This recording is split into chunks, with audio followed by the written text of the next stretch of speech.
la tua radio. Va ora in onda la rassegna stampa. Buongiorno Pier Vittorio, a te la linea.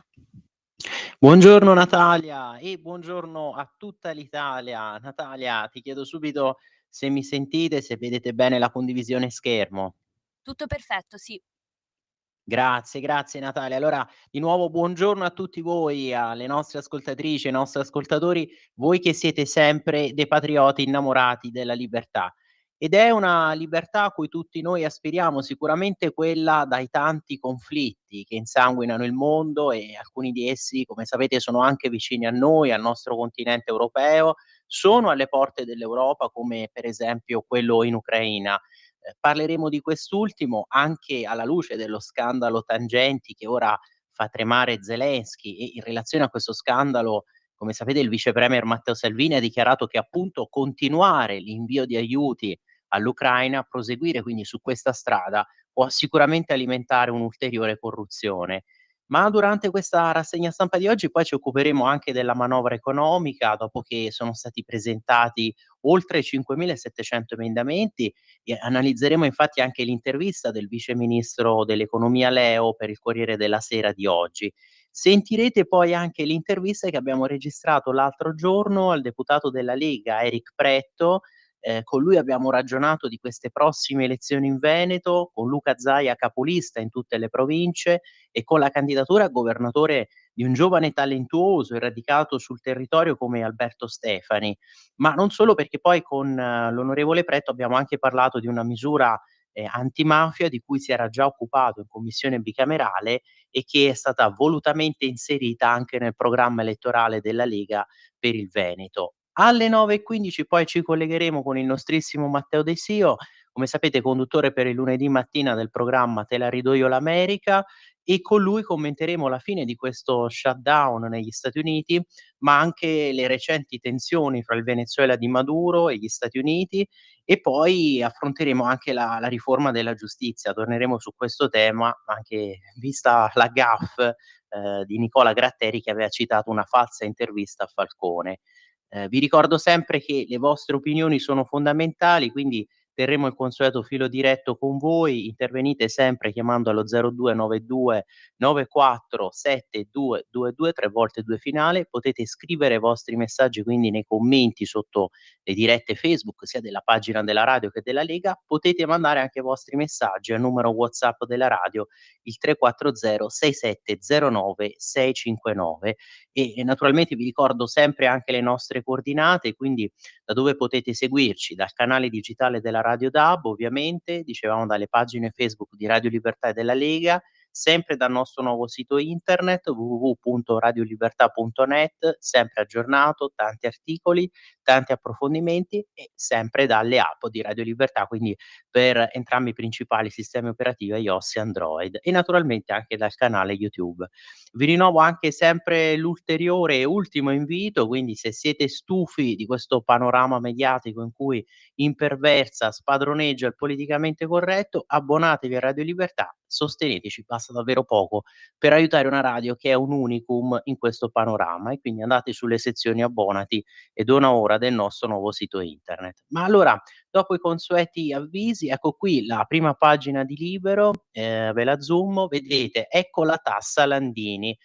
Parlavamo di questi emendamenti presentati alla manovra, ma quale sarebbe, no, la controproposta di questa sinistra massimalista, estremista? Vedete cosa realizzerebbe la sinistra al governo? Il leader CGIL che propone una patrimoniale all'1,3% per 500.000 italiani e AVS che propone subito un emendamento. Meloni che attacca Fico per la barca. Eh sì, perché veramente esponenti di una sorta di sinistra alcaviale che predicano tanto, no, contro i ricchi e poi, si scopre che tengono queste navi ormeggiate. Veramente loro i primi, no, che si comportano come i super ricchi.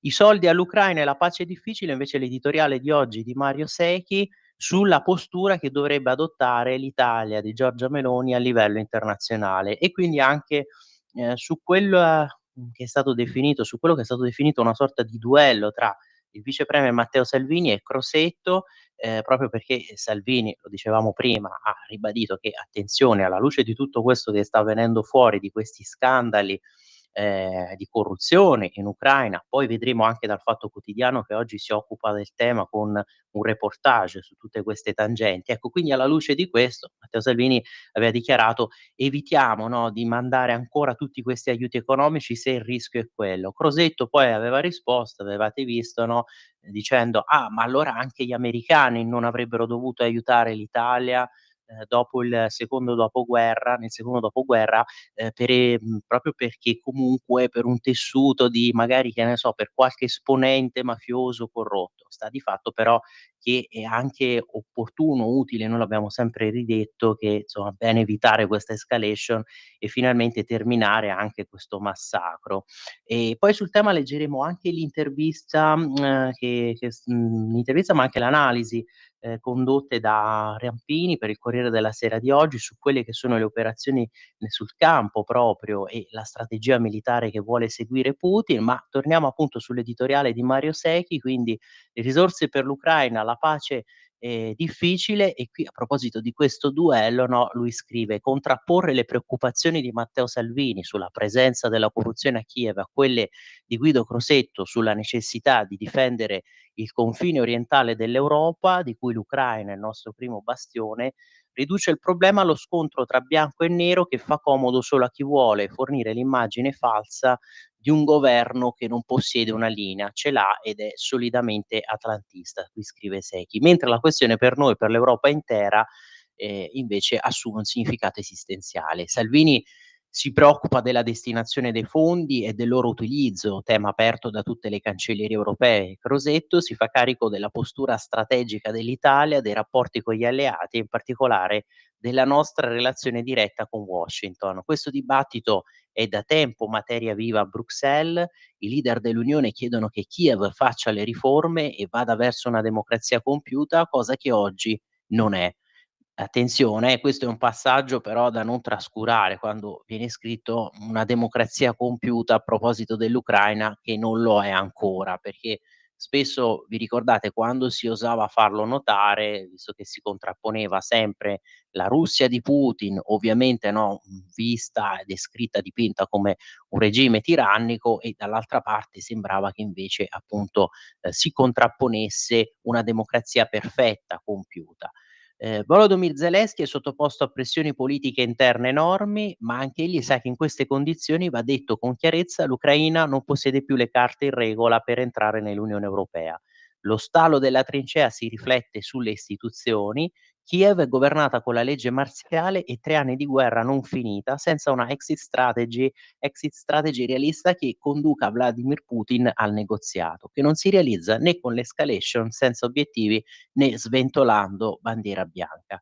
Tutto questo quindi è un peso insopportabile. Il rebus è ancora irrisolto, la Russia non può perdere, l'Ucraina non può vincere. È situazione di stallo, guerra di posizione, però abbiamo visto sul campo che comunque continua, anche se lenta, anche se a prezzo di tante vite umane, continua l'avanzata, no, dell'esercito russo.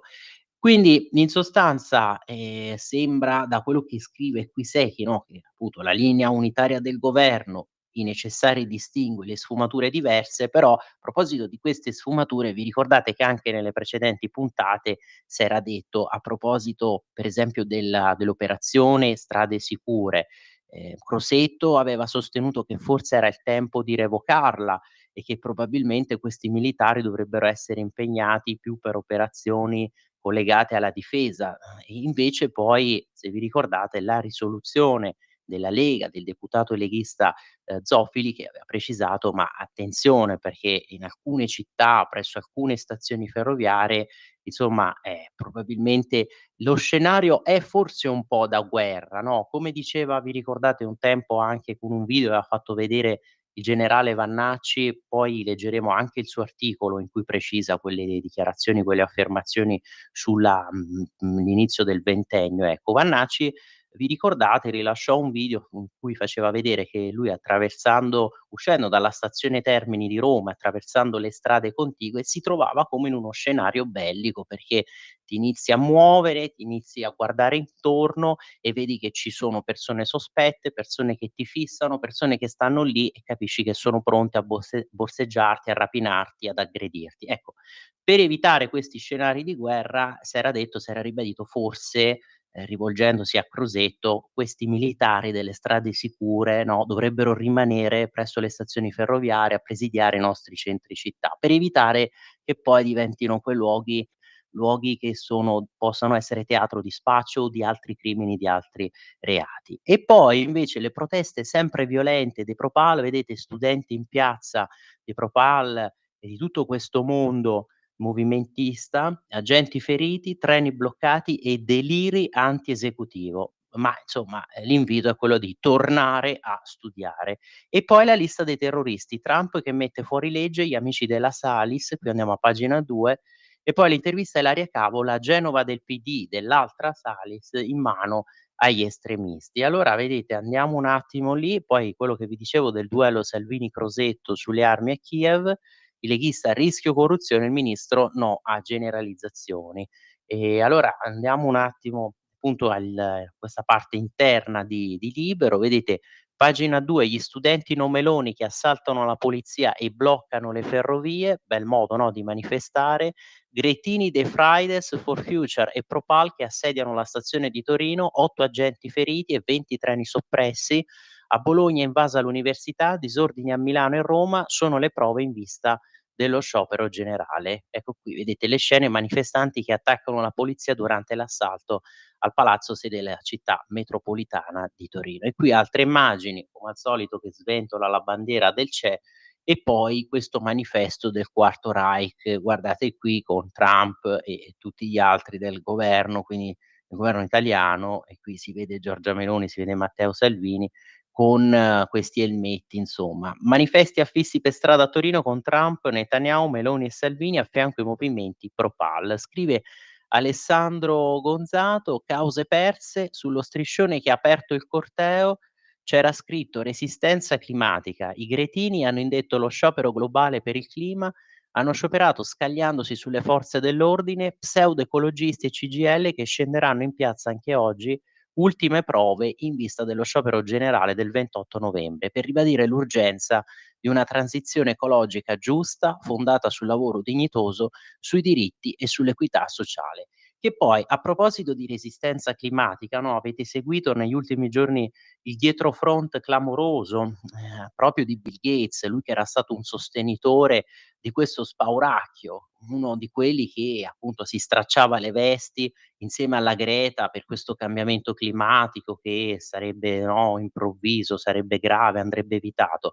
Aveva compiuto dietrofront dicendo che forse questo allarme era ingiustificato guarda caso, sarebbe da rispondere: "Benvenuto nel mondo reale", quando veniva detto da altri, quegli altri erano poi, no, subito attaccati, demonizzati, ma oggi scrive sulla Verità, poi lo andiamo a vedere questo articolo, scrive Paolo Del Debbio, precisando che adesso che questo allarme climatico sembra finito, sembra estinto e viene rilanciato, appunto abbiamo visto da questi strilloni, per esempio degli ecologisti, della resistenza climatica, si fanno chiamare, l'abbiamo letto prima, no, i gretini dei Fridays for Future. Sono rimasti solo loro a sostenere questo pericolo, questo allarme e scrive Paolo Del Debbio oggi sulla Verità, ma anche una parte della Chiesa in cui Chiesa appunto in cui non sentiamo più dalla quale non sentiamo più magari, prediche o riflessioni sul soprannaturale, sull'assoluto,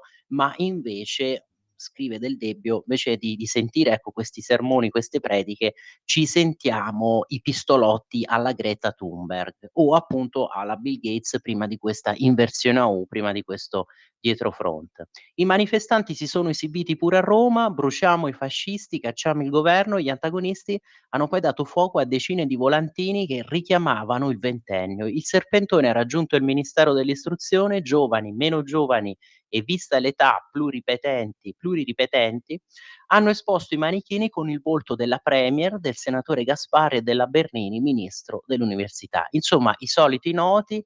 E nella rossa a Bologna un manipolo dei collettivi che voleva bloccare l'assemblea dell'ANCI per contestare i ministri ha assaltato la polizia costretta in assetto antisommossa. All'altezza del ponte di San Donato le forze dell'ordine hanno fermato il corteo impedendone il passaggio. E poi anche a Milano i collettivi che si sono piazzati davanti alla prefettura da un camion hanno urlato: "Non chiuderete la bocca alla nostra protesta". Fra gli striscioni e i cartelli c'erano alcuni con le immagini di Meloni e Schlein e impronte di mani sporche di sangue. La premier è stata anche raffigurata con l'elmetto e la scritta "complice del genocidio". Insulti pure a Tajani e Calenda per la sua vicinanza all'Ucraina. E qui vedete Trump che mette fuori legge negli Stati Uniti gli amici di Cospito e Ilaria Salis, scrive Daniele Dell'Orco, questo è l'articolo che stavamo richiamando dalla prima pagina, per esempio messa nel bando questa cosiddetta Hammer Band, la banda del martello, nota in Germania per aggressioni ai danni di persone ritenute di estrema destra. L'organizzazione proviene principalmente dalla Sassonia e dalla Turingia ed è accusata di aver compiuto una serie di attacchi a Budapest che a inizio 2023 poi condussero all'arresto di diversi antagonisti in azione in Ungheria, tra cui Ilaria Salis, il cui processo nei tribunali magiari è momentaneamente sospeso per via dell'immunità da parlamentare europea. Ma nella lista del terrore della Casa Bianca compare anche una sigla italiana, e cioè la Federazione Anarchica Informale Fronte Rivoluzionario Internazionale, quella che appunto annovera tra i leader Alfredo Cospito, martire rosso, pensate, che sta scontando una pena di 23 anni di carcere nel procedimento legato all'attentato alla ex caserma allievi carabinieri di Fossano del 2006. La definizione di organizzazione terroristica internazionale adesso rompe quel velo di ambiguità che per troppo tempo aveva protetto anche questo movimento attivo da oltre 20 anni e perfettamente inserito in una rete europea clandestina strutturata. Ma, andando avanti adesso qui su Libero, l'altra, Salis, qui dall'intervista appunto di Ilaria Cavo: "Genova non è moderata, qui spadroneggiano gli estremisti, la deputata di Noi Moderati, la sinistra, ci accusa di essere dei fascisti per coprire le proprie mancanze e sulla giunta Salis la sindaca si fa dettare la linea da Movimento 5 Stelle e AVS, la città è ingessata". Anche questa è un'intervista significativa perché ovviamente fa capire come poi una certa propaganda voglia presentare quest'altra Salis, la Silvia, come una personcina per bene, un'esponente moderata, pragmatica, insomma la nuova forse la Schlein del futuro, perché vediamo, poi leggeremo anche tutti gli articoli che mostrano anche come i dissidenti del PD, si sentano di fatto un po' abbandonati da questa linea, sempre più estremista della Schlein, e quindi molti pensano: "Ah, potrebbe essere la futura leader del PD, la Silvia Salis, da contrapporre a Giorgia Meloni". Un volto presentabile, no, rassicurante. Invece no, perché spiega appunto qui invece in questa intervista a Ilaria Cavo, la Salis sta seguendo questa linea radicale, estremista a Genova, ed è una linea per esempio che causa tutta una serie di disagi, ed una linea sicuramente qui vedete è spiegato, lei è molto spinta politicamente da 5 Stelle e AVS. Infatti vedete qui il virgolettato sulla sindaca: "Dopo la Leopolda, la sindaca Salis è andata subito dall'Albanese, si è pure messa la fascia tricolore alla partenza della flottiglia". E tutto ciò è essere moderati? Quindi cavo la domanda qui dall'intervistatore Massimo Sanvito. Vede un'escalation? Certo, gli episodi si stanno moltiplicando. Quando in consiglio noi abbiamo chiesto il ripristino della targa, per esempio in memoria di Norma Cossetto, il centrosinistra ci ha risposto che era una fascista e non ha votato per la sistemazione dell'insegna capovolta. Tutto questo era avvenuto dopo che un consigliere del PD aveva rifiutato il minuto di silenzio per Charlie Kirk, l'aveva rifiutato in aula, spiegandoci che non potevamo avere voce in capitolo visto che ci avevano già messo a testa in giù. E quando i collettivi dell'Università di Genova avevano raffigurato la rettrice dentro un mirino, sa la sindaca Salis cosa ha detto? Che la maggioranza votava la nostra mozione di solidarietà per pragmatismo politico. Ecco, se si mette in fila tutta questa riflessione, se si mette in fila tutto ciò, la riflessione diventa doverosa. Ma, io vedo che siccome stanno arrivando sempre i vostri messaggi, ogni tanto ci fermiamo, per esempio per leggere questo che ci ha mandato Gian, credo da Brescia. Sì, il Zelensky che bombarda le raffinerie e i metanodotti russi, prodotti che ci venivano venduti a basso costo. Allora mi sta un po' antipatico. Gian, questo no, l'abbiamo detto che poi alla fine con questa guerra e anche con questo rischio di escalation, quanto poi alla fine quanto danno che ci stiamo anche autoprocurando noi europei. E poi vi ricordate che cosa era venuto fuori per il gasdotto Nord Stream? Si era continuamente sostenuto: "Ah, sono stati i russi", tutti ci chiedevamo: "Ma com'è possibile che i russi stiano sabotando qualcosa che è nel loro interesse economico?" E poi, si era scoperto grazie anche all'inchiesta di un giornalista premio Pulitzer americano che invece erano stati appunto era stato un comando ucraino.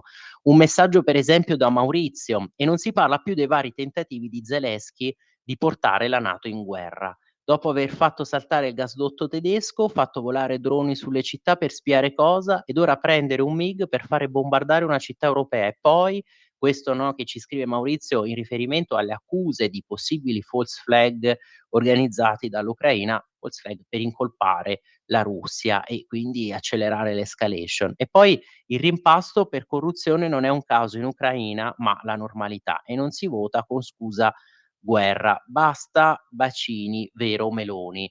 E sì, e quindi questo è quello che ci scrivete e che, appunto poi lo colleghiamo, ovviamente lo mettiamo in relazione a quello che stavamo dicendo prima, no, di questo, come l'ha chiamato prima, come lo chiama Libero, duello Salvini-Crosetto sulle armi a Kiev. Allora ci andiamo a prenderlo un attimo qui a pagina 9, poi ovviamente passiamo anche alle altre testate. Vedete, il duello sulle armi a Kiev, qui pagina 9 di oggi di Libero, in arrivo il nuovo pacchetto di aiuti, il leghista non si alimentino le tangenti, il ministro della difesa non si giudica un paese da 2 corrotti. Però il carroccio fa quadrato. Tutta la Lega però, qui scrive Elisa Calessi, ha fatto quadrato attorno al leader del partito Matteo Salvini. Tutti noi auspichiamo la fine della guerra il prima possibile, ma l'invio di armi non sembra andare in questa direzione, ha commentato la senatrice Stefania Pucciarelli, capogruppo della Lega in Commissione Difesa, la quale ha poi aggiunto di condividere il senso di responsabilità di Matteo Salvini.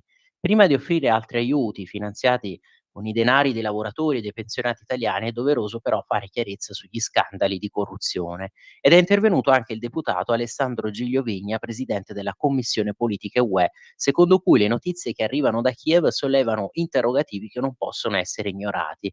Le parole di Salvini sono un giusto richiamo. È doveroso che sia appunto fatta chiarezza sull'uso delle risorse che abbiamo inviato per scongiurare che nulla di quei fondi sia finito in circuiti opachi. E a difesa poi di Salvini si è schierato Andrea Crippa, deputato della Lega che siede in Commissione Affari Esteri.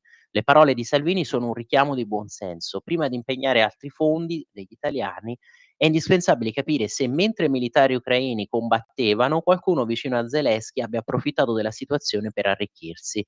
Una differenza evidente di valutazioni che però per ora rimane a parole. Il punto è quello che solleva Enrico Borghi, qui scrive appunto Libero, Enrico Borghi di Italia Viva. Il governo ha annunciato la predisposizione del 12° pacchetto di aiuti agli ucraini. Salvini cosa intende fare? Votarlo o affossarlo? Anche se la risposta, visti i precedenti voti parlamentari, sembra scontata. Beh, però è un interrogativo un po' pretestuoso perché prima leggendo anche l'editoriale di Secchi, no, posto che rimane ferma questa ovviamente collocazione dell'Italia, no, in ambito atlantico, posto che comunque la Lega aveva votato giustamente per l'invio di queste forniture perché l'Ucraina si potesse difendere, però era la Lega stessa che ha sempre ribadito che non si può continuare ad oltranza su questa strada e che è giusto anche cercare, no, una via di uscita, una exit strategy. Però alla luce anche di quello che è successo ultimamente, di questo scandalo tangenti, qui abbiamo sentito prima i richiami, le parole per esempio di Andrea Crippa, bisogna anche, diradare queste nebbie, approfondire un po' la vicenda delle tangenti, capire che cosa è successo, perché dei militari ucraini stanno morendo, no, su queste trincee, in questa guerra di posizione così logorante. Qualcun altro si arricchiva. aumenta questo giro di tangenti. Vi dicevo che oggi, per esempio, il Fatto Quotidiano se ne occupa, in questo reportage sta venendo fuori che tanti giovani ucraini scappano, cercano di sottrarsi alla leva o addirittura proprio, pagano tangenti di corruzione per evitare l'arruolamento. E invece, a proposito poi sempre di Matteo Salvini, del vice premier, del segretario federale della Lega, vedete qui a pagina 4 di Libero di oggi, poi passiamo anche alle altre testate, ovviamente la definizione che si merita in questi giorni, in questi mesi, Maurizio Landini, vedete l'attacco di Salvini al leader CGIL, Maurizio scioperante di professione. La polemica scoppia in serata e Matteo Salvini a rispondere a muso duro a Maurizio Landini, che nel pomeriggio aveva rimarcato le ragioni dello sciopero generale del 12 dicembre contro la manovra. Replicando le parole di Giorgia Meloni, che aveva accusato i sindacati di indire scioperi al venerdì per allungare il weekend, il segretario della CGIL aveva detto, sentite no, che risposta, che motivazione pretestuosa, che il motivo è che così i media poi ne parlano sabato e domenica per massimizzare l'effetto. Non è che nasce adesso, c'è una storia dietro la scelta del venerdì. Avete capito, no? Quindi si fanno gli scioperi il venerdì, secondo Landini, perché così si ha questa onda lunga che attraversa il weekend come cassa di risonanza per continuare a parlare, a ragionare di scioperi, ad amplificare l'effetto mediatico. Vabbè, questa sarebbe la motivazione. Landini aveva poi attaccato direttamente la premier. Bisognerebbe ricordare alla presidente Meloni che quando un lavoratore sciopera perde lo stipendio. La teoria della scelta del venerdì per fare il ponte la fa chi non sa di che cosa sta parlando. Dichiarazioni che non sono piaciute al vice premier, che ha definito Landini scioperante di professione. Dopo aver ironizzato sulla scelta del giorno, è una coincidenza il venerdì, il leader leghista ha ringraziato quei sindacati che criticano il governo, ma che quando poi c'è da firmare un contratto non tengono in ostaggio i propri lavoratori. Evviva i sindacati liberi. La CGIL invece ha aggiunto che sta tenendo in ostaggio migliaia di lavoratori. Del resto, nel corso del pomeriggio, Landini aveva lanciato diverse intemerate contro il governo, per esempio intervistato alla trasmissione Tagadà sulla 7, il segretario della CGIL aveva spiegato che lo sciopero del 12 dicembre è stato indetto perché c'è una finanziaria balorda, sentite i termini, una finanziaria balorda che è contro i lavoratori. Il governo ha aggiunto il leader sindacale sta raccontando delle balle, avevamo chiesto una detassazione dei contratti nazionali sia per pubblici che per lavoratori privati, invece il governo l'ha fatto solo per i privati e solo per chi arriva fino a 28.000 €, ovvero una minoranza dei lavoratori. Il leader CGIL ha poi sottolineato che gli aumenti salariali che hanno concesso ai lavoratori pubblici sono una mancia, hanno dato il 6% quando l'inflazione è stata del 18%, quindi stanno programmando la riduzione del potere d'acquisto dei lavoratori pubblici. Fatto sta che qui vengono aumentati gli stipendi, in passato mentre al governo c'erano magari i suoi sodali di sinistra, lui non diceva nulla e, insomma si stava zitto, stava muto e non era qui, sulle barricate a protestare. E poi invece prima di, cambiare insomma quotidiano, di passare agli altri di giornali, andiamo a pagina 8, forse l'avevate già visto qui, vedete, ve lo faccio vedere, Piantedosi che esulta, reati giù dell'11% nel 2025, ecco qui ve lo zoomo, e il ministro che elogia le zone rosse e promette nuovi fondi per i comuni, poi annuncia 30.000 agenti entro il 2027, l'intervento all'assemblea dell'ANCI. Piaccia o meno, i dati sono gli unici a non mentire mai e quelli sulla sicurezza parlano chiaro.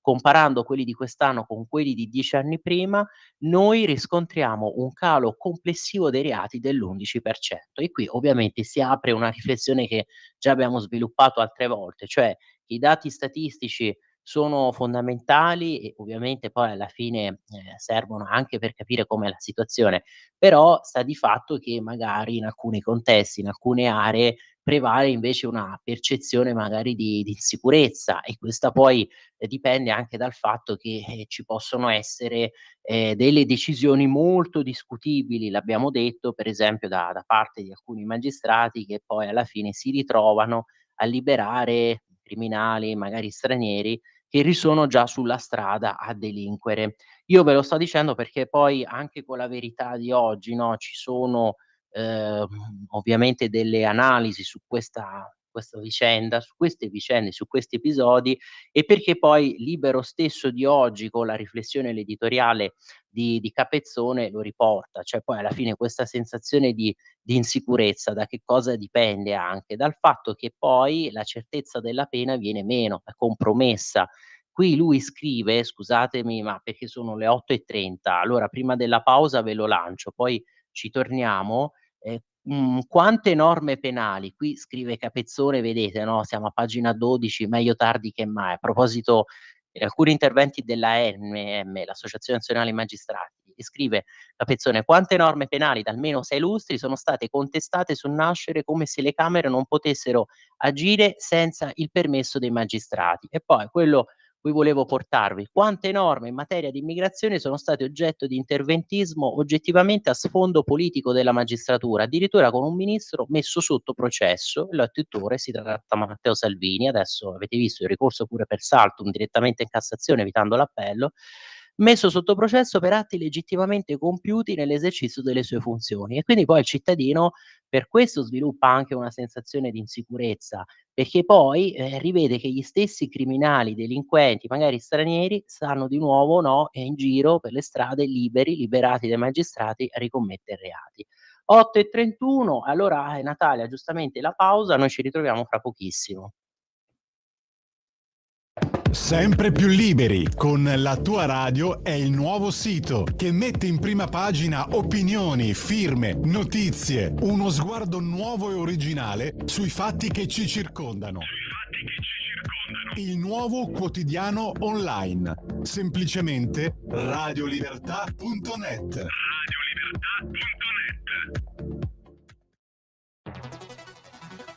Ogni giorno migliaia di notizie ci raccontano i fatti che accadono in Italia e ogni giorno c'è una voce fuori dal coro. Quotidiano di Sicilia, il quotidiano d'Italia. L'informazione che ribalta i luoghi comuni, una vera visione dei fatti. L'Italia vista da sud. Ogni siciliano che vive in Italia e nel mondo è una risorsa, è protagonista della crescita della nostra nazione. Dai forza alla crescita della nostra isola, abbonandoti al QDS digitale più archivio a soli 99 euro anno. Quotidiano di Sicilia, il quotidiano d'Italia, una scelta di valore. Lo amiamo perché ci offre sempre le cose più buone e naturali. Linea Alberto Acerbis! Cari amici, care scete, cari siure, cari tutti di Radio Libertà, Alberto Acerbis è qua anche stamattina. Non dimentichiamo l'olio però, cioè confezione di Natale è una cosa che inizia e finisce, numero chiuso. Perché tu devi regalare qualcosa che non è che poi a Santo Stefano vedi il panettone che ti regalano se prendi le calze, detti anche scalfarì, cioè cerchiamo di capirci. Cioè parliamo di un regalo particolare che fa davvero la differenza, né la qualità dei prodotti né come viene presentato. Detto questo, stiamo raccogliendo le olive ancora per 20 giorni, l'olio nuovo è pronto. Mio nonno in questo periodo mi diceva: Alberto, vecchè, Alberto, l'olio bulve sempre a galla, in francese. In italiano, Alberto, vieni qua, l'olio buono viene sempre a galla. Quindi se volete le 6 bottiglie per dicembre, ma ne ho ancora 2, ne ho ancora una, aspetto, vediamo. Allora, guardate che noi roba di importazione no, quest'anno poche olive belle, olio meraviglioso, prezzo vecchio. Io dicembre e gennaio vi garantisco ancora questa roba, poi permettetemi a gennaio ne riparliamo. Se volete l'olio Acerbis, se lo pensate come un qualcosa di diverso, a parte che con 6 bottiglie fai 6 regali, chiama 030 68 44 08 o visita olioacerbis.com e chiedi informazioni. Puoi parlare con me, con la Mira, se sono qua, chiedete di me, fate quello che volete. Io sono qua, vi voglio bene, alla prossima.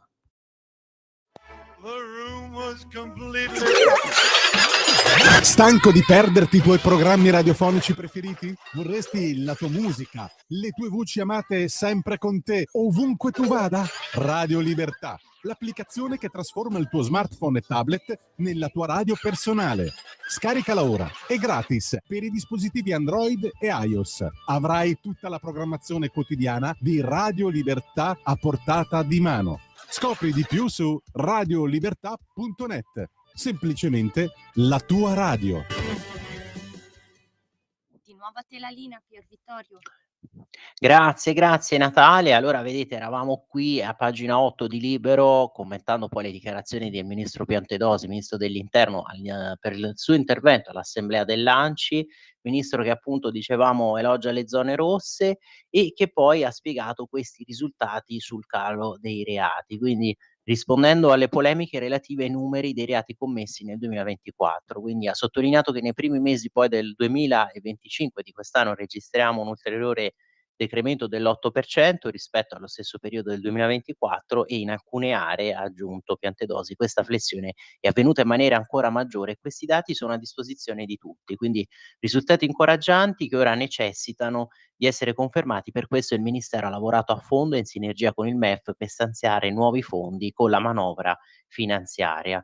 E quindi i risultati raggiunti, quindi nelle zone rosse sono state controllate sinora quasi 2 milioni di persone, 1.960.000, sono state condotte a termine 3.269 operazioni ad alto impatto, grazie alle quali sono state sottoposte a controlli oltre 1 milione di persone, combinati 2.038 arresti e poi anche elevate 12.341 denunce. Massima attenzione sui luoghi ad alto affollamento con l'intensificazione poi dei controlli per le stazioni ferroviarie e negli spazi circostanti. Uno sforzo che è reso possibile grazie agli investimenti del governo sulle nuove assunzioni nei corpi di polizia. Abbiamo potenziato gli organici delle forze di polizia dopo decenni di riduzione delle risorse, diminuendo così l'età media nazionale degli operatori in campo.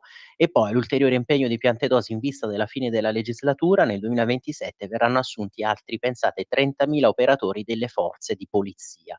E tra tutte le varie forze di polizia si è parlato anche per esempio di polizia locale, quindi è stato confermato che la riforma dell'ordinamento è addirittura d'arrivo, una riforma che si colloca nel più generale percorso di potenziamento del sistema delle autonomie territoriali, riconoscendo alla polizia locale un'identità ancora più forte e definita, mettendone in risalto il ruolo nell'ambito delle politiche integrate di sicurezza, sempre in collegamento, coordinamento con le forze di polizia.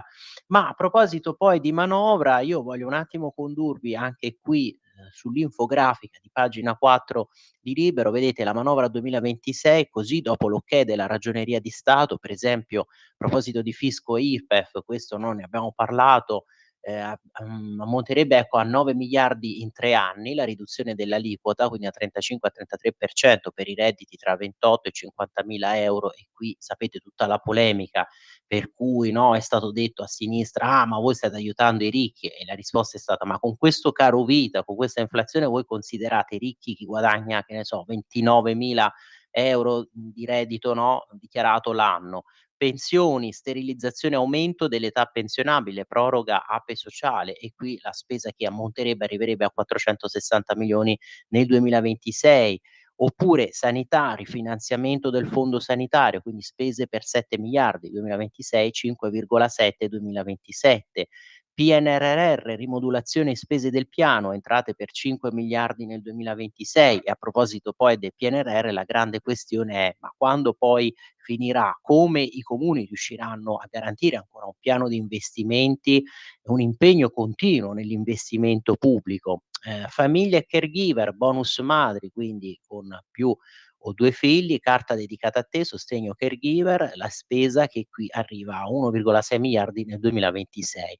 E invece la proposta qui vedete sembrano il gatto e la volpe, che vedete Bonelli e Company e Landini, la AVS che copia Landini e propone la stangata patrimonio dell'1,3% per 500.000 italiani, la contromanovra della sinistra. Queste sarebbero le proposte.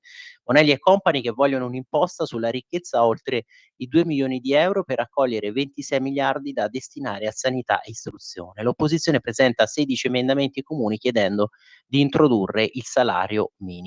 Salario minimo che abbiamo sempre ripetuto poi rischia di condurre e trascinare verso il ribasso anche chi guadagna più attualmente già del salario minimo e invece l'invito è quello proprio rivolto ai sindacati, no, nella contrattazione collettiva con quello strumento in quella sede che possono ottenere molto di più, possono veramente, conseguire un salario, più che dignitoso. per gli iscritti, per i lavoratori. Elly Schlein, segretaria Dem, questa manovra è di austerità e aumenta le disuguaglianze. Angelo Bonelli, leader di AVS, l'emergenza climatica, sentite, deve essere priorità dell'opposizione, ancora con l'emergenza climatica. E insomma, AVS, oltre a proporre un contributo di solidarietà a carico delle imprese energetiche e della difesa, chiede anche di limitare i benefici previsti dalla manovra, quello che stavamo rileggendo prima, il taglio dell'aliquota IRPEF dal 35 al 33% sui redditi più alti. Con un emendamento infatti si chiede di abbassare da 200.000 a 80.000 euro la soglia di reddito oltre la quale si azzera lo sconto fiscale. La modifica restringe quindi la platea dei beneficiari di questi sgravi introdotti dal governo con l'obiettivo di destinare i risparmi, stimati in 448 milioni di euro annui, all'ampliamento della detassazione sui rinnovi contrattuali del triennio 2026-2028. Ma a proposito dei cambiamenti climatici, e qui veramente bisogna rispondere, ma insomma siete veramente fissati, ossessionati, questa è un'idea monomaniacale. Dal canto suo il co-portavoce di AVS Angelo Bonelli rilancia sui cambiamenti climatici, la battaglia per il clima, per la mobilità sostenibile e per il diritto dei cittadini a respirare aria pulita non può essere accantonata da chi vuole governare il paese. La sfida è costruire, sentite, un progetto che metta al centro ambiente, salute, lavoro e giustizia climatica. Sempre queste parole appunto sull'emergenza climatica. E poi invece affitti, oro e forze dell'ordine, il piano del centrodestra, questo un po' una sintesi, un riepilogo dei contenuti, no, di tutti questi emendamenti. L'alto numero di emendamenti è un rito, perché bisogna sapere che il Parlamento è in connessione con il paese e con le associazioni cittadini, realtà del territorio, da cui arrivano tante sollecitazioni. Vedete, quelle presentate al Senato, arrivano a 5.500. Nel totale vedete 1.600 che gli emendamenti provengono già solo dalla maggioranza, 399 per esempio dalla Lega, 62 da noi moderati. La prossima settimana con l'indicazione agli emendamenti segnalati, quindi rappresenterà una scrematura e man mano poi si troverà l'intesa. Quindi ovviamente le varie proposte, Forza Italia che chiede di cancellare l'aumento della cedolare secca al 26% sugli affitti brevi, misura contestata anche dalla Lega, e propone di applicare il 21% solo sul primo immobile, mentre il 26% scatterebbe dal secondo. Poi per esempio le proposte a proposito di quelle, no, presentate da Fratelli d'Italia, che concentra invece l'attenzione sulla riapertura della sanatoria edilizia del 2003, definita una misura necessaria per sanare una discriminazione che avrebbe lasciato migliaia di cittadini esposti al rischio di abbattimenti. E anche la Lega che presenta un ventaglio ampio di proposte, dal blocco dell'aumento dell'età pensionabile alla rimodulazione della rottamazione, dal piano casa allo stop all'aumento della cedolare sugli affitti brevi. Sul fronte fiscale il Carroccio chiede un raddoppio dell'aumento dell'IRAP per banche e assicurazioni, così da liberare oltre 1 miliardo di euro per le forze dell'ordine. Si tratta di un'iniziativa, quest'ultima, più volte ventilata nelle scorse settimane proprio da Matteo Salvini. E poi c'è la proposta di vendere le quote italiane del MES, circa 15 miliardi, per finanziare il Servizio Sanitario Nazionale, un'alternativa per sostenere un piano di riduzione della pressione fiscale.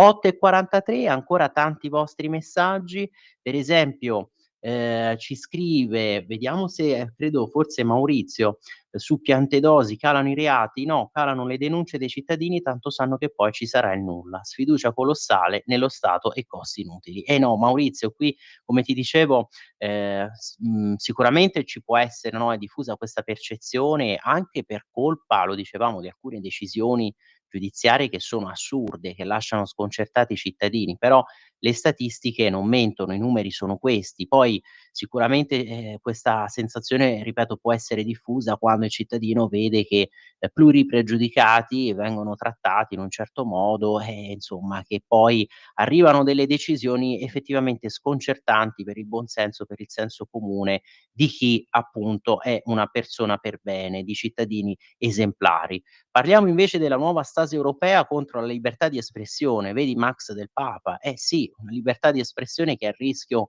in Gran Bretagna e Regno Unito, no, quante volte abbiamo, ricordato questa stagione assurda degli arresti che si è inaugurata con Starmer, cioè basta un post sui social in cui magari si scrive che quel reato è stato commesso da uno straniero, da un clandestino, ah, sei razzista e ti trovi appunto i poliziotti a casa che ti, trattengono in arresto. E poi Walter ci scrive: "Piantedosi fa il pesce in barile, con la legge Cartabia senza denuncia non c'è arresto. Semplice, no?"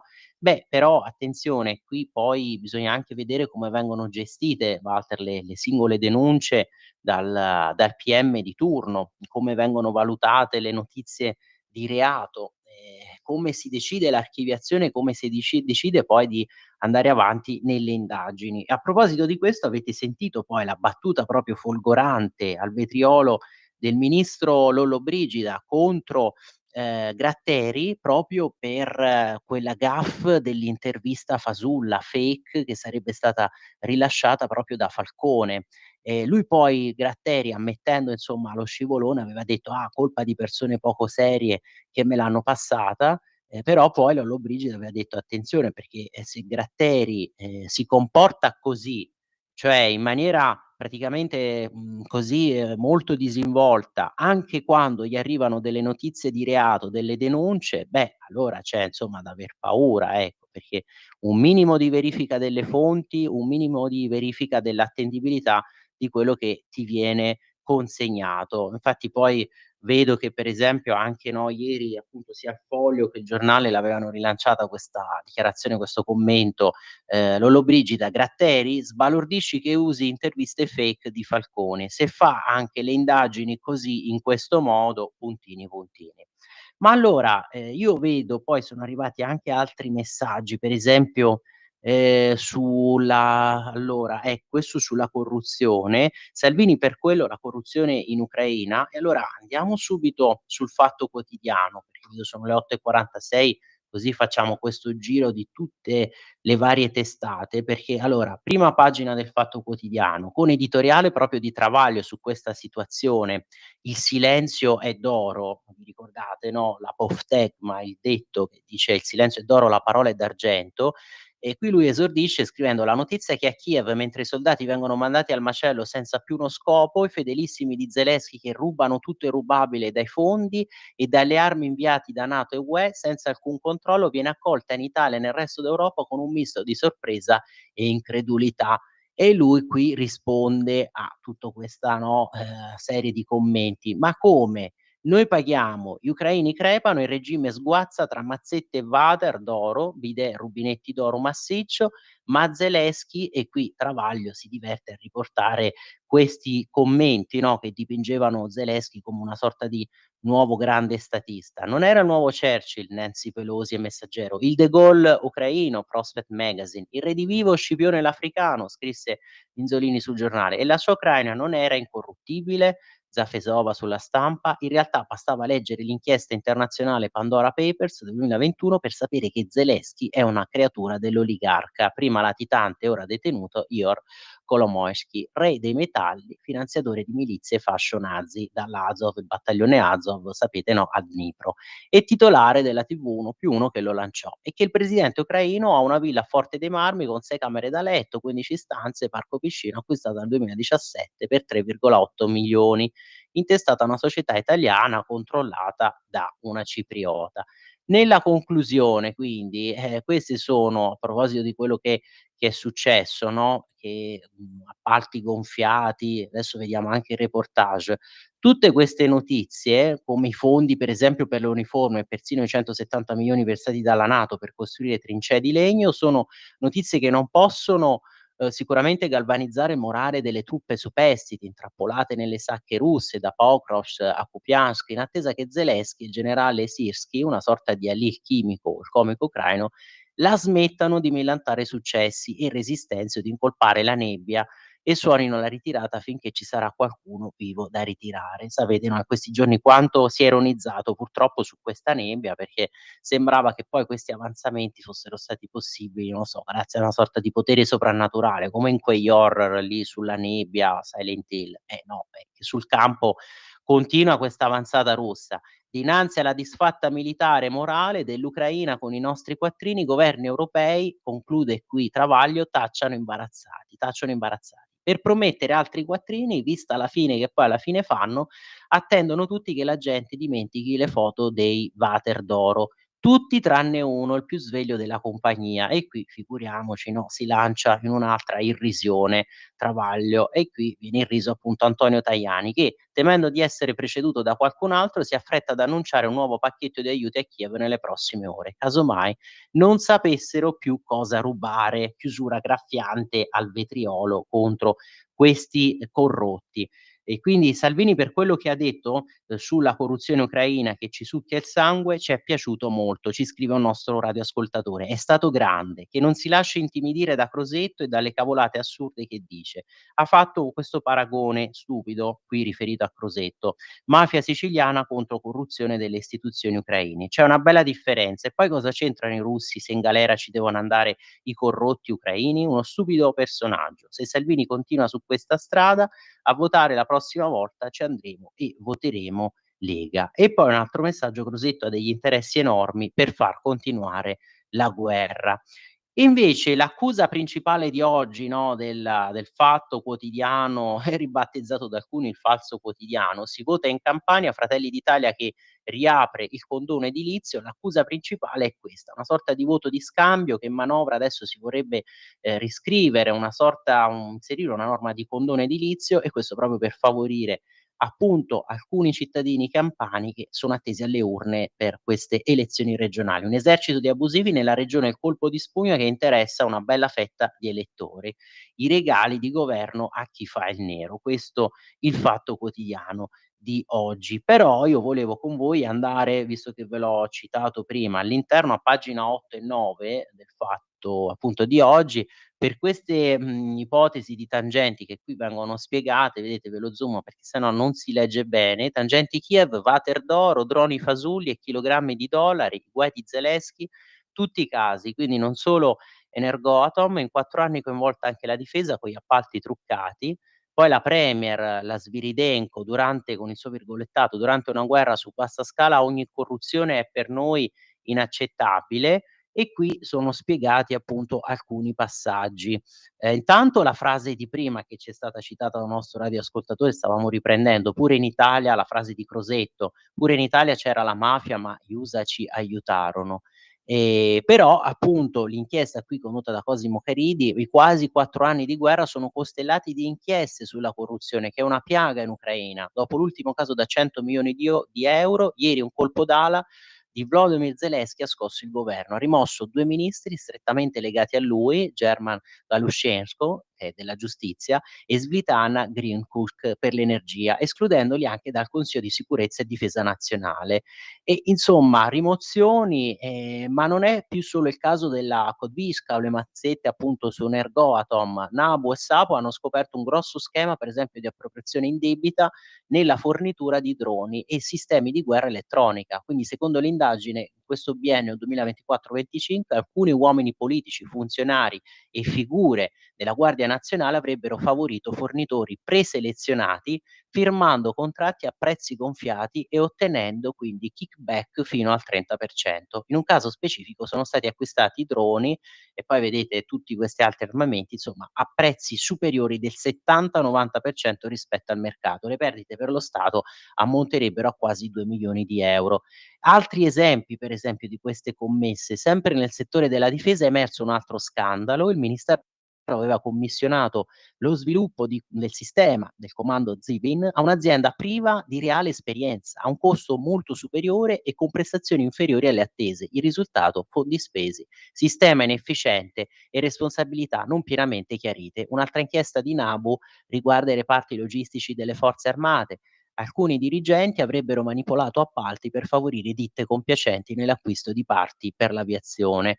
Insomma, come denunciato poi da giornalisti investigativi, esistono collegamenti tra appalti statali, circoli oligarchici e figure dell'entourage di Zelensky che alimentano una rete di potere sempre più intrecciata. E poi anche la questione, dicevamo, della corruzione da parte dei giovani che cercano di sfuggire all'arruolamento. Qui un altro capitolo molto corposo non riguarda i fondi statali, no, vedete scritto, ma i giovani che corrompono gli uffici di leva per non prestare il servizio militare. Il danno non è più per le casse dello Stato, ma fa emergere la diffusione di questo fenomeno della corruzione. E tutto questo non si gioca solo sul terreno ucraino, ma ovviamente poi dispiega un effetto europeo, circa metà del budget 2026 di Kiev dovrebbe arrivare dall'Unione Europea. In un paese dove gli scandali sembrano strisciare fino ai vertici, l'invio massiccio di fondi senza meccanismi di controlli rigidi è un rischio enorme, non solo politico, ma anche morale. E qui infatti vedete poi che a pagina 8 anche lo stesso Fatto riporta questa, diciamo querela o comunque, queste sfumature nella appunto, decisione di mandare altre queste differenze che stanno emergendo tra Crosetto e Salvini, queste sfumature di vedute, a proposito proprio l'invio di aiuti per l'Ucraina. Qui addirittura la destra litiga, Salvini basta armi, a Kiev ci sono corrotti. E poi invece io vi avevo citato, proprio per rimanere sul tema e prima magari di lanciare poi l'intervista che abbiamo registrato al deputato leghista Eric Pretto, però siccome ne abbiamo parlato, andiamo intanto sul Corriere della Sera di oggi, prima pagina, anche per farvi vedere intanto l'editoriale di oggi in cui si scrive da parte di Maurizio Ferrera che c'è bisogno di Unione Europea che però può essere attrattiva solo se non si occupa soltanto del mercato comune e quindi se offre delle misure di sostegno di aiuto sociale, perché qui è scritto, no, a proposito di questa decisione della Corte di giustizia dell'Unione Europea che ha reso questa sentenza rilevante per il mondo del lavoro. Il caso riguardava la direttiva sul salario minimo contro cui pendeva un ricorso da parte di Danimarca e Svezia. Sollecitati dai sindacati, i governi dei due paesi ritenevano che il provvedimento minacciasse l'autonomia delle parti sociali. La Corte ha invece confermato la legittimità della direttiva, tranne che per alcuni aspetti minori. La sentenza giustifica indirettamente una lunga sequenza di misure legislative che hanno impresso una svolta sociale all'agenda UE nell'ultimo decennio. Anche se un po' in sordina, questa svolta sta dando corpo all'idea lanciata 30 anni fa da Jacques Delors, cioè l'Europa che deve dotarsi di uno zoccolo sociale valido per tutti i paesi. Siccome la gente non si innamora del mercato interno, quello che stavamo dicendo, per l'allora presidente della Commissione, la UE doveva assumere un volto umano e protettivo come motore di prosperità condivisa. Peccato che invece poi dall'Unione Europea, no, siano arrivate queste politiche di austerity, sia arrivata sempre poi questa, volontà, sia emersa volontà della transizione del Green Deal, che rischia proprio poi di danneggiare tutto il comparto economico europeo, soprattutto dell'automotive. E infatti l'intervista di oggi di Tronchetti Provera proprio sul grande bluff dell'elettrico e poi ci torniamo. Ma appunto quello che vi stavo leggendo, che vi volevo leggere, è: tenere il nemico fuori dall'Unione Europea, lo scopo di Putin. Questa è l'analisi di Federico Rampini sulle mosse dello zar. A pagina 5 vedete, ecco vi ci porto, le 3 fasi di Putin per piegare il paese. Lo zar è al quarto inverno di una guerra che pensava lampo, ora deve accelerare per evitare l'ingresso dell'Ucraina nella UE. Il piano, l'obiettivo di Mosca non è solo territoriale ma geopolitico, vuole soggiogare Kiev. Il calo dei prezzi del petrolio può creare alla Russia un problema di cassa e infatti si dice qui, si sostiene da parte di Rampini che il vero obiettivo poi è geostrategico, quindi evitare che l'Ucraina possa finire nell'ambito NATO, ma anche che possa entrare ovviamente alla fine anche all'interno della stessa Unione Europea. E quindi la Russia non combatte solo per un corridoio verso la Crimea, per il controllo del Mar Nero, combatte per impedire che l'Ucraina diventi parte dell'Occidente, della sua economia, dei suoi sistemi di sicurezza.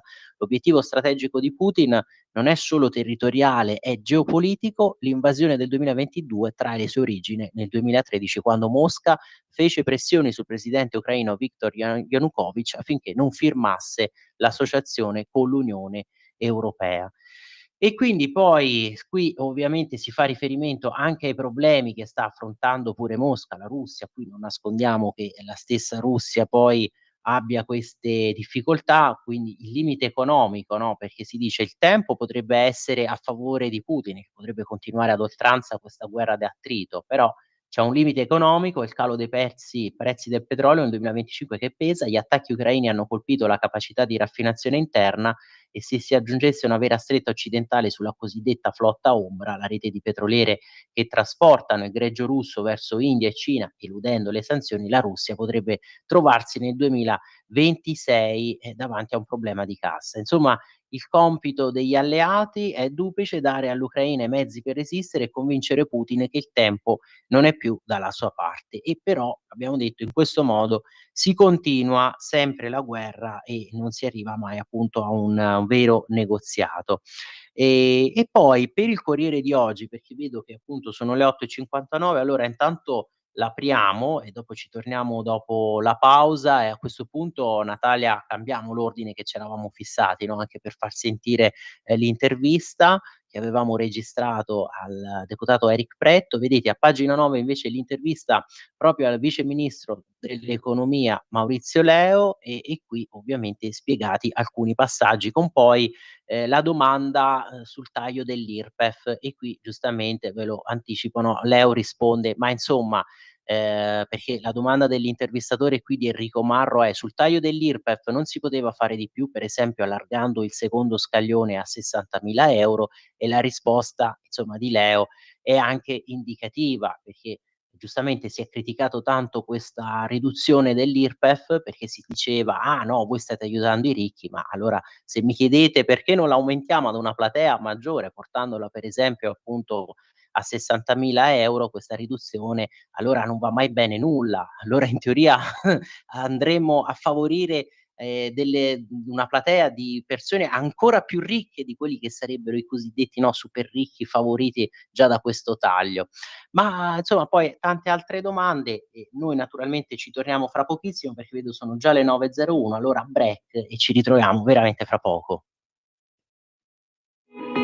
In quanti ti promettono trasparenza, ma alla fine ti ritrovi sempre con la bocca chiusa e non puoi dire quello che pensi? Radio Libertà non ha filtri né censure. Ascolta la gente e parla come la gente.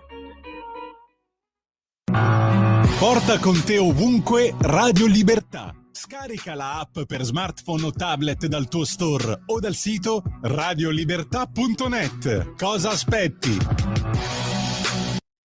Di nuovo a te la linea, Pier Vittorio.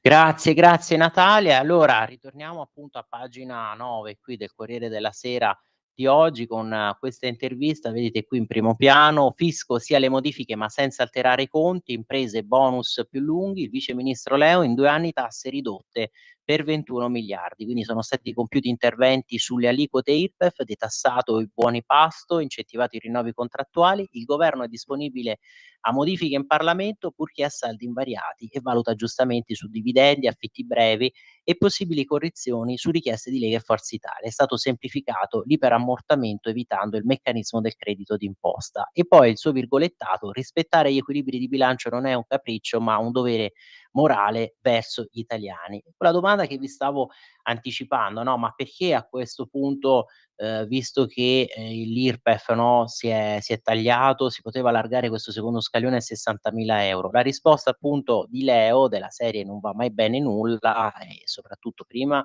si viene accusati di aiutare, troppo i cosiddetti ricchi, adesso si viene accusati di aiutare troppo poco questa platea, insomma, che non possiamo definire certamente di ricchi o super ricchi, ma comunque sicuramente del ceto medio. È paradossale, risponde, che l'agire del governo venga valutato in maniera diametralmente opposta a seconda dell'interlocutore. Però ovviamente questo è anche naturale, perché ognuno poi ha i suoi punti di vista, le sue visioni, a quelle che sono le sue priorità, e quindi in base a quelle poi giudica le misure.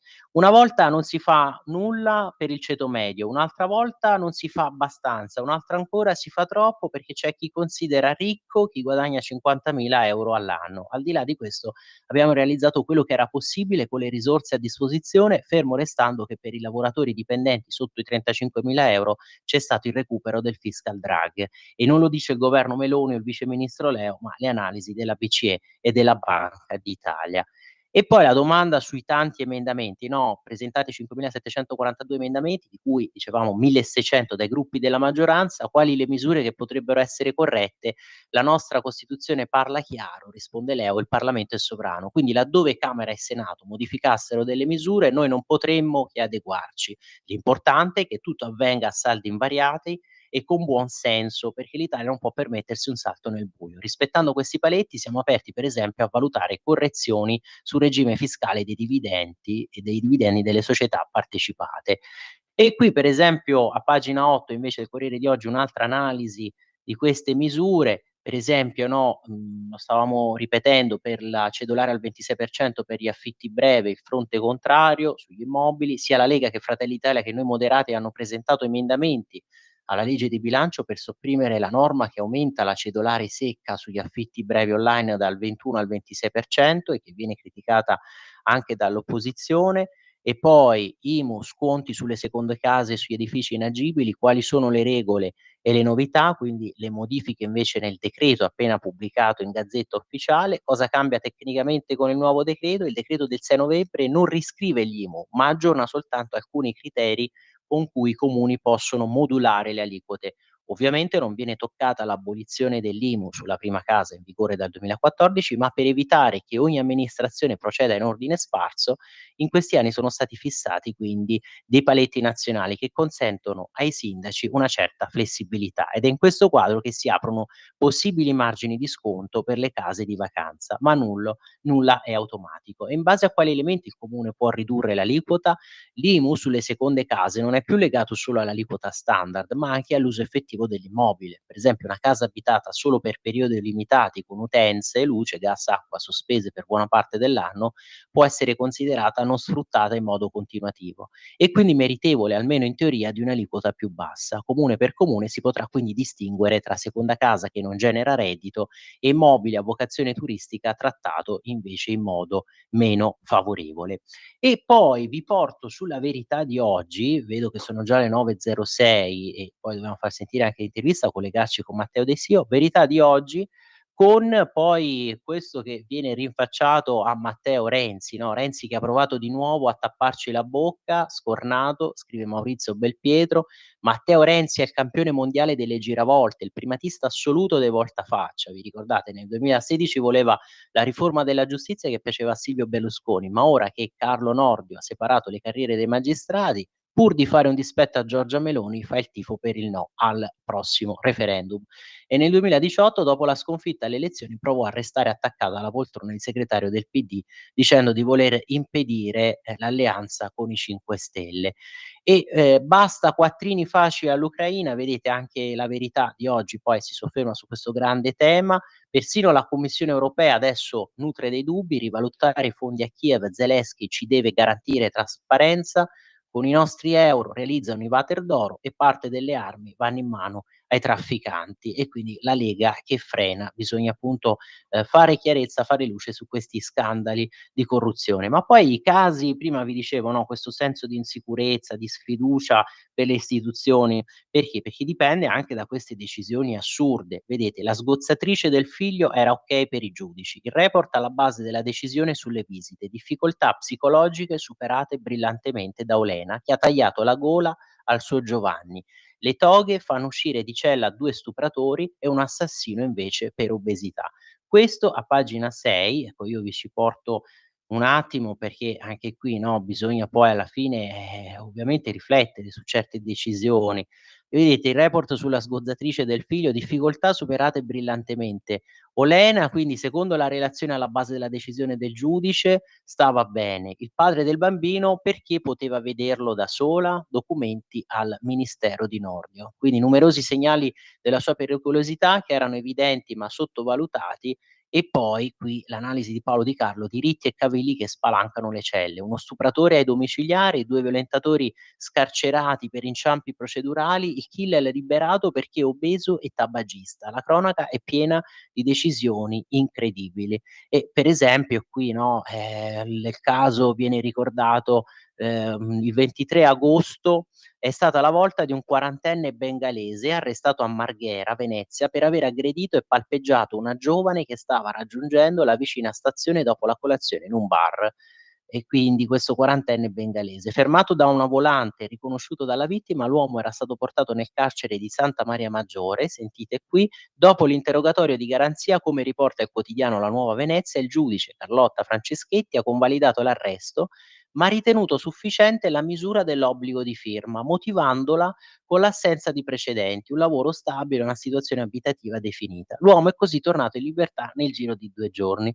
Poco prima un altro caso aveva sollevato attenzione attorno alle conseguenze di un vizio procedurale. 2 giovani, un 17enne e una 19enne, accusati di aver rapinato, picchiato e violentato una ragazza 18enne, il 4 gennaio sono tornati liberi dopo la caduta delle misure cautelari.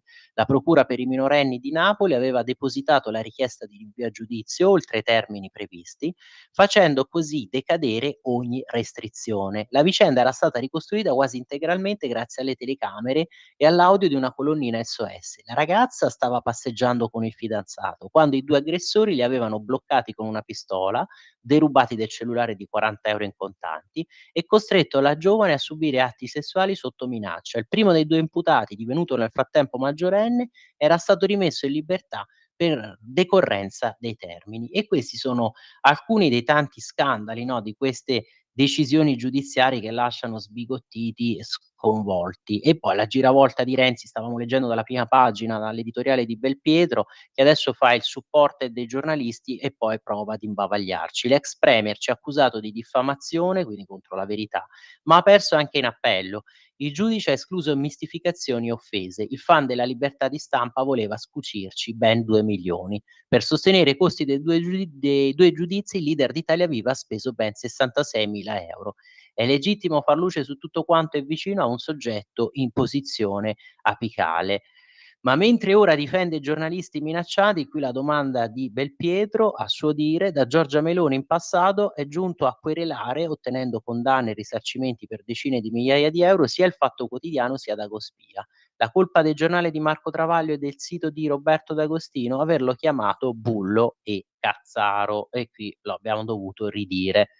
E insomma lo smacco per questa decisione però non ha fermato l'ex premier, che ha deciso di ricorrere in appello quando era stato, appunto dopo la decisione del primo grado, perché poi alla fine, l'ex presidente del Consiglio ha ricorso in appello e pochi giorni fa appunto i giudici della quarta sezione civile del Tribunale di Firenze hanno emesso una nuova sentenza, respingendo ancora una volta le pretese risarcitorie di Renzi e condannandolo a pagare altri 28.000 € di spese di lite. Per i giudici, a prescindere dallo stile usato, gli articoli partono da un nucleo di verità ed è escluso che siano diffamatori, e va respinta l'ipotesi che la verità avesse accreditato responsabilità di Renzi nelle indagini che riguardavano i suoi familiari. L'accostamento a tali vicende di Matteo Renzi, scrivono i giudici, è giustificato dal fatto che esse riguardavano persone a lui vicine ed è legittimo che quando un soggetto si trova in posizioni apicali e di potere si faccia luce su ciò che è in contiguo ad esso per un principio di trasparenza.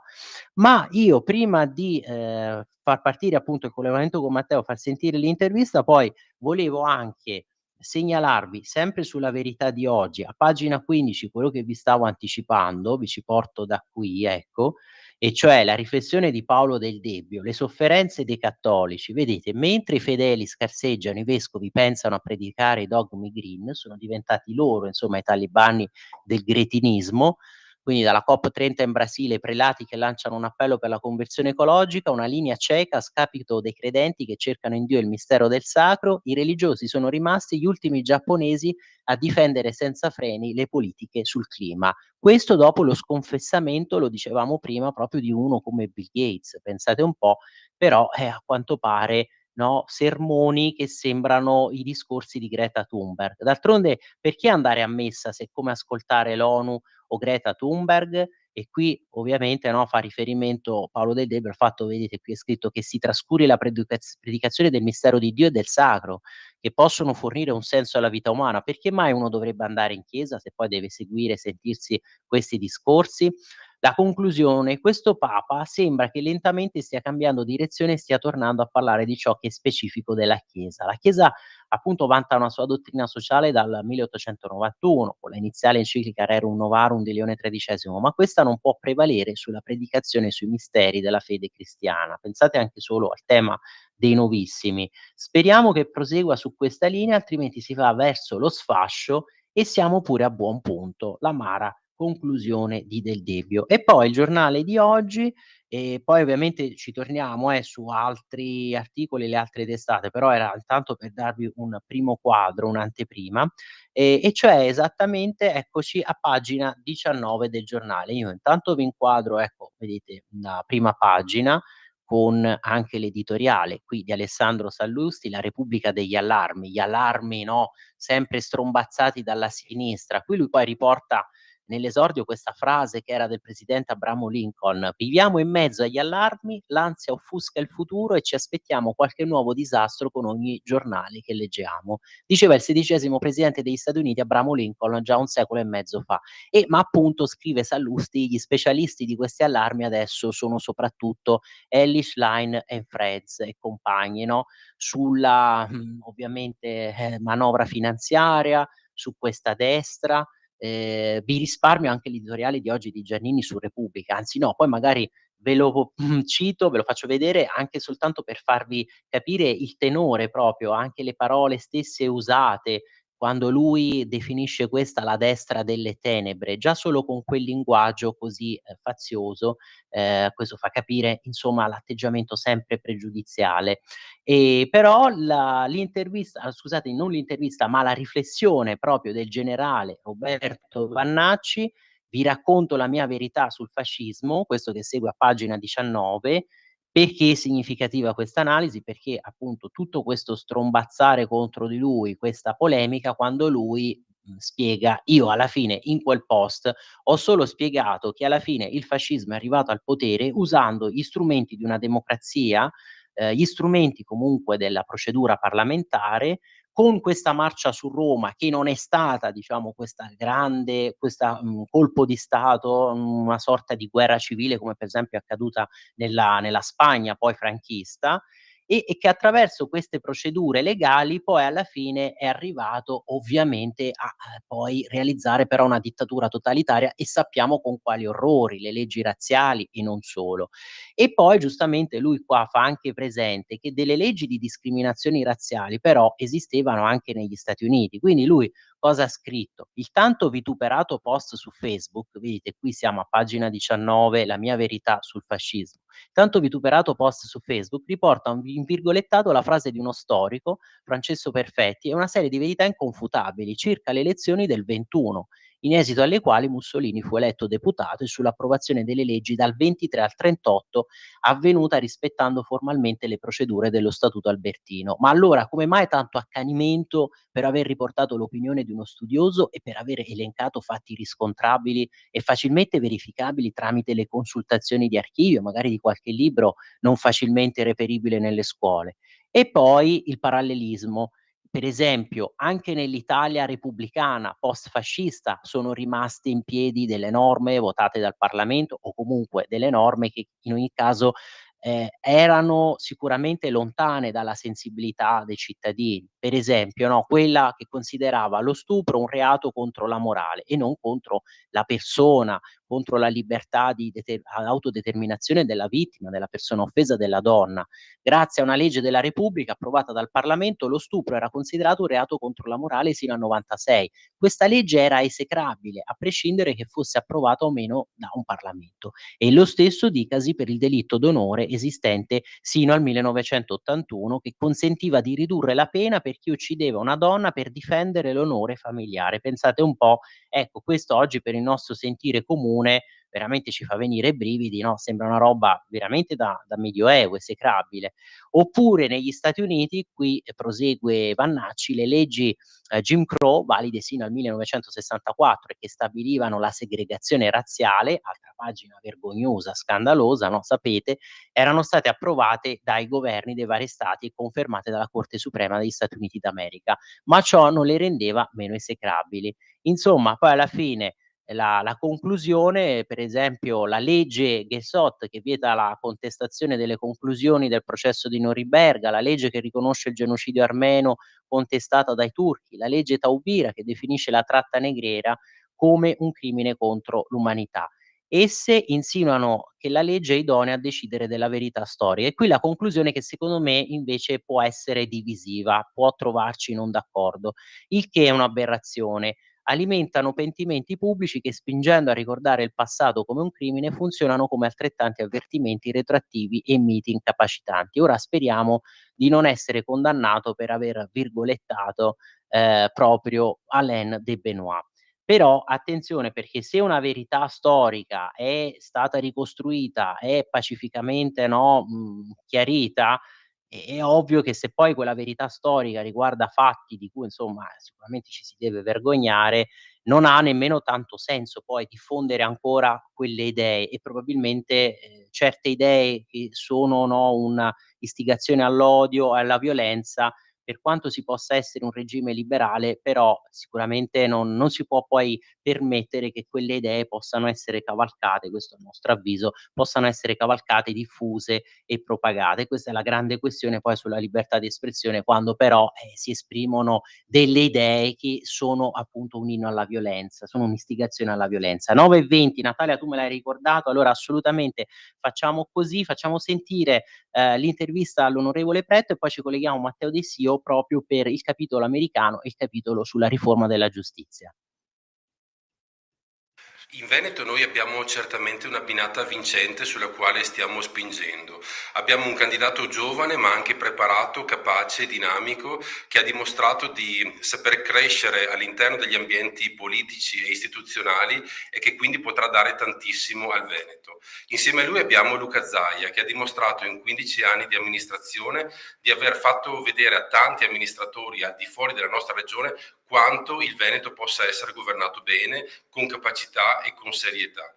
Allora io credo che la nostra campagna dovrà essere puntata su questo, dobbiamo puntare sui principi della buona amministrazione, dobbiamo far capire alle persone che è importante andare a votare, perché questo ci aiuta a governare una regione che è e continuerà a essere uno dei motori economici d'Italia. Noi stiamo lavorando moltissimo, stiamo lavorando con cittadini, imprese e associazioni di categoria, perché vogliamo far capire a tutti quanto il nostro movimento ha saputo radicarsi nel tempo ed essere assolutamente credibile. Questa è la grande sfida e noi la stiamo combattendo.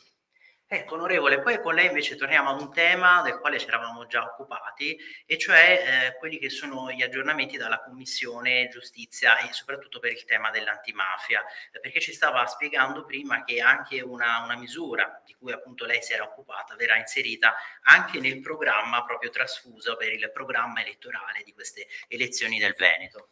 In Commissione bicamerale antimafia stiamo continuando a lavorare sul grande tema dei beni sequestrati e confiscati, che devono tornare a essere concretamente un motore di sviluppo economico e sociale sul territorio. Come capo dipartimento della Lega per il Veneto dell'antimafia ho voluto fortemente fare una proposta programmatica che è stata inserita nel programma elettorale della Lega grazie appunto alla sensibilità del nostro candidato governatore, dove vogliamo proporre che la regione possa diventare una sorta di cabina di regia per tutti quei piccoli comuni che si vengono a trovare dei beni confiscati sul loro territorio e non hanno le risorse in senso di capacità e struttura tecnica per poter gestire una progettazione che all'inizio deve essere sicuramente complessa, ma può portare dei grandi benefici sul territorio, mettendo a disposizione appunto questi immobili ad associazioni piuttosto che all'amministrazione comunale stessa, e consentire quindi ai cittadini di riutilizzare un bene che prima era un simbolo dell'illegalità diffusa e oggi può tornare ad essere un motore di sviluppo. Insomma, una Lega sempre impegnata nella battaglia della legalità. E veramente ultimissima domanda, questo per commentare anche gli ultimi fatti di cronaca, tante misure, tante norme che sono state volute dalla Lega che vengono applicate, come per esempio borseggiatrici ai Rom in gravidanza che sono state comunque trattenute in arresto, o comunque chi si è difeso in casa utilizzando la legittima difesa come novellata, modificata dalla Lega, che non si è visto indagare.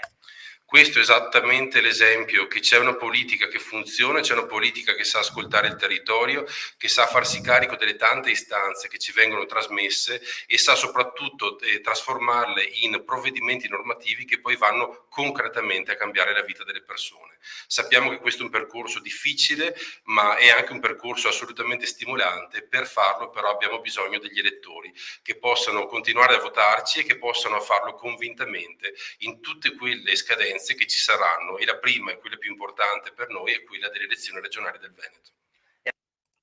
A te la linea per Vittorio.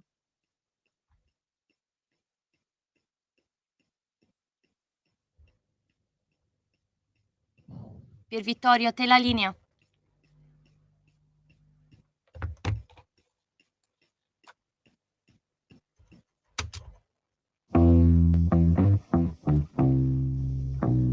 Radio Libertà ha vinto il prestigioso Microfono d'Oro, l'Oscar della radio italiana per la seconda volta in 2 anni. Questo successo è merito del programma Pop Economia, Rumore, condotto dalla brillante Alessandra Mori. Questo premio non è solo nostro, è un traguardo straordinario che abbiamo potuto raggiungere soprattutto grazie al vostro costante ascolto e supporto.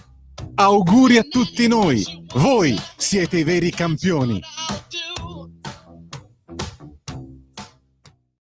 Sempre più liberi, con La Tua Radio è il nuovo sito che mette in prima pagina opinioni, firme, notizie, uno sguardo nuovo e originale sui fatti che ci circondano. Il nuovo quotidiano online, semplicemente radiolibertà.net. A te la linea, per Vittorio. Grazie Natalia, scusatemi perché io prima o poi non vi risentivo nell'audio e quindi Matteo, grazie, credo che tu ci abbia raggiunto già da un pezzo, vero? Sì, no, tranquillo, Grazie, Vittorio. Buongiorno a tutte e grazie. a tutti. Grazie Matteo e scusami, e allora vengo subito da te così procediamo in ordine, con ordine. Intanto le questioni, no, che riguardano gli Stati Uniti, gli States per il tuo programma, cioè come è stato possibile questo shutdown così lungo, uno dei più intensi, e che cosa sta accadendo per questa crisi, no, Stati Uniti-Venezuela con la portaerei Ford che è arrivata nel mare dei Caraibi.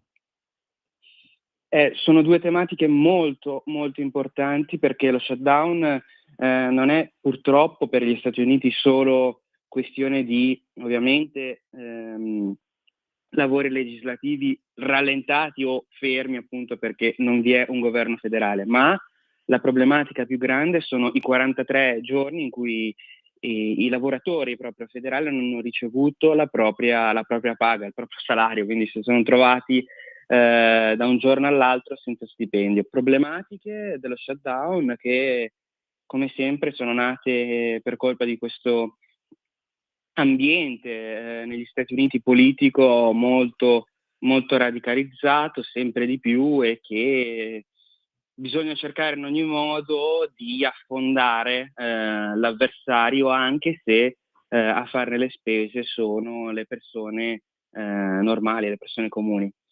Invece, parlando del Venezuela, parliamo di un 20° attacco che sembra abbia effettuato l'esercito statunitense, che ha portato alla morte di 4 persone. Vedremo in futuro cosa succederà. Non credo ci sarà un'invasione via terra ai danni del Venezuela, ma sembra semplicemente atti intimidatori, e non solo, ovviamente molto aggressivi, per mettere in riga Maduro, oltre al fatto che, come sempre ricordiamo, gli Stati Uniti ritengono comunque il Sud America parte del loro giardino di casa, nel senso che ovviamente per mire internazionali, per mire imperialiste come le ha ogni superpotenza, è ovvio che ritenga il Sud America parte della propria sfera di influenza. Bisogna capire però fino a che punto andrà. Non credo che appunto potrà arrivare a un'invasione via terra, anche perché sarebbe molto, molto costosa e non giustificabile in alcun modo. Non che questo abbia fermato in passato le superpotenze, ma la difficoltà ora per gli Stati Uniti dopo lo shutdown è anche il cercare di fronteggiare queste difficili condizioni climatiche che ora però con il governo federale attivo potranno finalmente usufruire le persone comuni anche degli aiuti corretti. Ecco, e invece Matteo, ultimissimo, no, minuto, poi ovviamente ci rifacciamo la prossima volta. ma sulla questione della riforma della giustizia, perché te ieri, infatti, quando abbiamo commentato, iniziato a parlare della questione di questa caduta di stile di Gratteri, tu giustamente hai usato l'espressione la caduta degli dei, cioè veramente la caduta di un mito quasi di infallibilità, per cui tutto quello che diceva Gratteri era dogma.